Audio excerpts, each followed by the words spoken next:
আসসালামু আলাইকুম রহমতুল্লাহ। দর্শক, আশা করি সবাই আল্লাহর রহমতে ভালো আছেন। আর একটি নতুন ভিডিও নিয়ে আবারও চলে আসলাম আপনাদের মাঝে। আজকের ভিডিওটি খুবই গুরুত্বপূর্ণ, বিশেষ করে যাদের পূবালী ব্যাংকে অ্যাকাউন্ট আছে। আপনি কিভাবে ঘরে বসে অ্যাপসের মাধ্যমে এফডিআর অ্যাকাউন্ট ক্লোজ করবেন অথবা নতুন করে খুলতে পারবেন সে সম্পর্কে আজকের এই ভিডিওতে আলোচনা করব। তাই ভিডিওটি একেবারে শেষ পর্যন্ত দেখুন, তাহলে আপনি উপকৃত হতে পারবেন। দর্শক, আপনাদের কাছে অনুরোধ থাকবে ভিডিও শুরু করার আগে যারা এখনো পর্যন্ত আমাদের ইউটিউব চ্যানেলটি সাবস্ক্রাইব করেননি, চ্যানেলটি সাবস্ক্রাইব করে পাশে থাকা বেল আইকনটি বাজিয়ে দিন। যারা ফেসবুক পেজ থেকে দেখছেন ফেসবুক পেজটি ফলো করে রাখুন। দর্শক, চলুন মূল ভিডিওতে শুরু করি।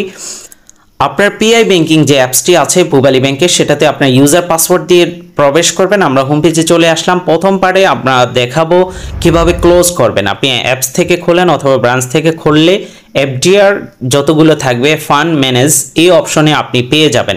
তো আপনাদেরকে দেখানোর জন্য আমরা যে কোনো একটি এফডিআর ক্লোজ করব। এজন্য আপনি দেখেছে অনেক সময় ইমার্জেন্সি কাজে প্রয়োজন হয়ে যায় মেয়াদ শেষ হওয়ার আগে। তো আপনি এটা কিন্তু অ্যাপসের মাধ্যমেই করতে পারবেন ক্লোজ, এবং সাথে সাথেই টাকা আপনার সেভিংস অ্যাকাউন্টে চলে যাবে। ইনভেস্টমেন্ট এই অপশনে আপনাকে ক্লিক করতে হবে, আমরা লাল দাগ দিয়ে দেখিয়ে দিয়েছি। এই অপশনে আপনি যখন ক্লিক করবেন আপনার ফুল ডিটেলসটা কিন্তু এখানে দেখাবে। দর্শক, এখানে বলে রাখি, আপনার যদি 1 লাখ টাকা থেকে যে কোনো পরিমাণ হয় তাহলে সরকারি যে শুল্কটা আছে সেটা কেটে বাকি টাকাটা পাবেন। দেখা যাচ্ছে 1 লাখ টাকায় 150 টাকা সামথিং হবে নেয়, তো 150 টাকা কিন্তু মাইনাস হয়ে যাবে যদি আপনি মেয়াদ শেষ হওয়ার আগে ক্লোজ করেন। তো আমরা আর 1 লাখ টাকার নিচে হলে সম্পূর্ণ টাকাটাই পাবেন। সাবমিট অপশনে ক্লিক করার পর আপনার রেজিস্ট্রেশন কিন্তু ইমেল অথবা মোবাইল নাম্বারে একটি ওয়ান টাইম পাসওয়ার্ড যাবে। দেখতে পাচ্ছেন আমাদের পাসওয়ার্ড চলে আসছে। ভেরিফাই অপশনে ক্লিক করার পর এখানে ওকে অপশনে ক্লিক করে দিবেন। এটা কিন্তু সাথে সাথেই আপনার যে লিঙ্ক করা অ্যাকাউন্ট মানে সেভিংস অ্যাকাউন্ট থাকে সেটাতে চলে আসে। দেখতে পাচ্ছেন আমাদের ইয়াটা কিন্তু ইনভেস্টমেন্ট হয়ে গেছে সাকসেসফুলভাবে এফডিআরটা। তো দর্শক, এখান থেকে কিন্তু ক্লোজ হয়ে গেছে। আমরা যদি এখন অ্যাকাউন্টে দেখতে পাচ্ছেন মেসেজও চলে আসছে, মাই অ্যাকাউন্টে গেলেই আপনার অ্যাকাউন্টে টাকাটা দেখতে পারবেন। তো আমি ওয়ার্কিং ডেতে করেছি, আপনি যদি শুক্র শনিবার করেন সেক্ষেত্রে সময় লাগতে পারে, এটা আমার জানা নেই। এবার আমরা দেখাবো আপনি কিভাবে নতুন এফডিআর অ্যাকাউন্ট খুলবেন। সেম ফান্ড ম্যানেজ অপশনে আসবেন, ম্যানেজমেন্ট। এখন এই যে দেখতে পাচ্ছেন প্লাস আইকনের মতো নিউ ফিক্সড ডিপোজিট অ্যাকাউন্ট, এখানে ক্লিক করবেন। ফিক্সড ডিপোজিট অ্যাকাউন্ট এই অপশনে আপনাকে ক্লিক করতে হবে। এখানে বিভিন্ন টার্মস এন্ড কন্ডিশনগুলো আছে, সেটা আপনারা পড়ে নেবেন। যদি আপনার টিন সার্টিফিকেট থাকে অ্যাটাচড করা আপনার অ্যাকাউন্টের সাথে তাহলে 10% কাটবে, যদি না থাকে তাহলে 15% যেই ইন্টারেস্টটা পাবেন সেটার উপরে কাটবে।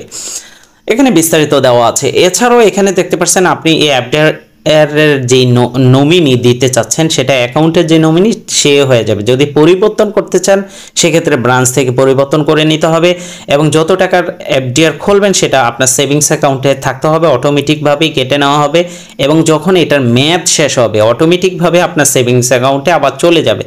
প্রথমে আপনি অ্যাকাউন্ট সিলেক্ট করে নেবেন আপনার, তারপর আপনাকে চিন্তাধারা করে কত মাসের জন্য রাখলে ভালো হবে সেটা আপনি সিলেক্ট করবেন। প্রথমে ধরুন আপনি 1 বছরের জন্য রাখবেন, তারপরে অ্যামাউন্ট দিয়ে দিবেন। নিচে দেখতে পাচ্ছেন 1 বছরের জন্য যদি রাখেন কত তারিখে এটা শেষ হবে এবং কত % ইন্টারেস্ট রেট পাবেন সেটা এখানে কিন্তু নিচে চলে আসতেছে।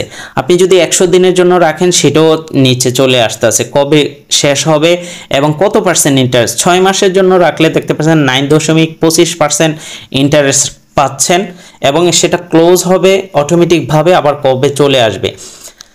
আর নিচে দর্শক, আমরা জাস্ট এটা আপনাদেরকে দেখানোর জন্য 1 মাসের জন্য করছি।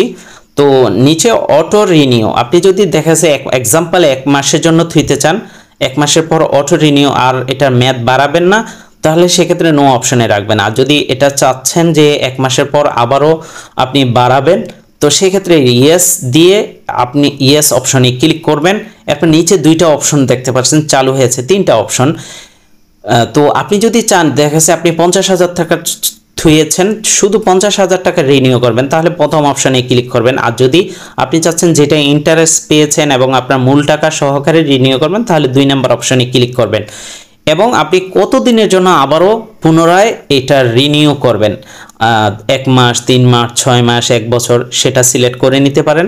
এরপরে সাবমিটে ক্লিক করবেন, অথবা আপাতত 3 মাস, 1 মাসের জন্য অটো রিনিউ না দিয়েও আপনি পরবর্তীতে এটা ম্যানেজ অপশনে গিয়ে এই কাজটা করে নিতে পারবেন। অটো রিনিউর অপশনটা কিন্তু পরবর্তীতেও করা যায়, এটা বাংলাদেশের কোনো ব্যাংকে নাই, আমি এখনো পর্যন্ত এই সিস্টেমগুলো দেখিনি। তো আমরা অটো রিনিউ দিব না, নো অপশনে দিয়ে সাবমিট অপশনে ক্লিক করব। কারণ অনেক সময় দেখা যাচ্ছে ইমার্জেন্সি প্রয়োজন হয়ে যায়, তখন আপনি যখন অটো রিনিউ দরকার হয় ম্যানেজ অপশনে গিয়ে আপনি ওখান থেকে অটো রিনিউ করে দিতে পারবেন। সাবমিটে ক্লিক করার পর সেম ওটিপি যাবে, এরপরে ওটিপি দেওয়ার পর এখানে কনফার্ম ডিটেলসটা আপনাকে দেখাবে, কত মাসের জন্য ধুয়েছেন, এটা শেষ হবে কবে, বিস্তারিত। কনফার্ম অপশানে ক্লিক করার পর আপনি কিন্তু সাথে সাথেই আপনার ইমেলে মোবাইলে মেসেজ পেয়ে যাবেন, ইমেলে একটি পিডিএফ ফাইল পেয়ে যাবেন, স্লিপ আর কি, বা এটা সেভ করে রাখতে পারেন। সেভ অপশনে ক্লিক করে এখানে সম্পূর্ণ ডিটেলস আপনার এফডিআর এর দেখাচ্ছে, এটা আপনি ফান্ড ম্যানেজ অপশনে গেলেও ওখান থেকেও দেখতে পারবেন। চাইলে সেভ করে পিকচারটা রেখে দিতে পারেন, অথবা ইমেলে কিন্তু আপনার রেজিস্টার্ড ইমেলে কিন্তু একটি পিডিএফ ফাইল গিয়েছে, সেখান থেকেও দেখতে পাচ্ছেন। এখানে আমাদের এফডিআরগুলো কিন্তু দেখাচ্ছে কতটা এফডিআর আছে। তো এই যে ম্যানেজ অপশনে গিয়ে আপনি কিন্তু পরবর্তীতে আবার অটো রিনিউ করে নিতে পারবেন, এবং শুরুতে তো আমরা দেখিয়েছি কিভাবে ক্লোজ করতে হয় মেয়াদ শেষ হওয়ার আগে, সেটাও। তো দর্শক, এই ছিল আজকের ভিডিওটি, আশা করি আপনাদের এই ভিডিওটি উপকৃত হবেন আপনারা এই ভিডিওটি দেখে। আর আপনাদের যে কোনো মতামত কিন্তু কমেন্ট বক্সে শেয়ার করবেন।